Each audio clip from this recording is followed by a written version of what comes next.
প্রিয় দর্শক মণ্ডলী, আমি এই মুহূর্তে দাঁড়িয়ে আছি টাঙ্গাইল শহরে।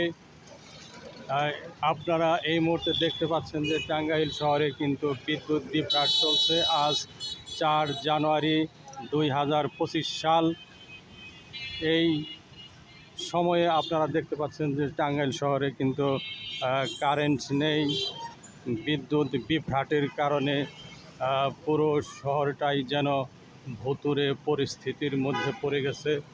ভুতুড়ে অবস্থায় টাঙ্গাইলের এই স্থানটি কিন্তু, টাঙ্গাইল শহরের এই অংশটুকু কিন্তু ভুতুড়ে পরিবেশের সৃষ্টি করেছে কারেন্ট বা বিদ্যুৎ না থাকার কারণে। এই দীর্ঘ সময় ধরে কিন্তু বিদ্যুৎ নেই।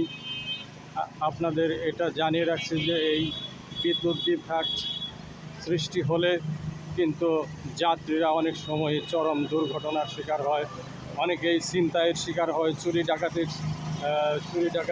ডাকাতির শিকার হয়, নানা রকম দুর্ঘটনার শিকার হয়। অনেকে কিন্তু খুন খারাপ খুনের কাজটিও করে থাকে, হত্যার কাজও করে থাকে এই ধরনের এরকম একটি ভুতুড়ে সময়ে।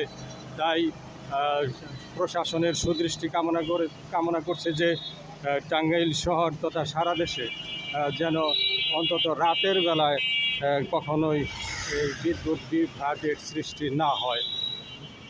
এই বিদ্যুৎ বিভ্রাটের কারণে কিন্তু দোকানগুলোতে আমরা জেনারেটরের শব্দ পাচ্ছি।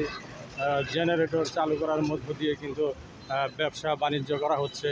ব্যবসায়ীরা জেনারেটর চালিয়ে ব্যবসা বাণিজ্য চালিয়ে যাচ্ছে। কারণ জেনারেটর ব্যবহার না করলে দোকানে কিন্তু অনেক সময় এই বিদ্যুৎ বিভ্রাটের কারণে চুরি হতে পারে।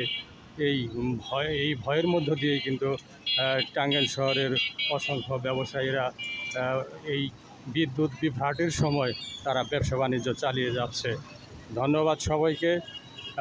এই পরিস্থিতি থেকে দ্রুত পরিত্রাণের জন্য আমি জেলা প্রশাসনের কাছে সুদৃষ্টি কামনা করছি। আসসালামু আলাইকুম।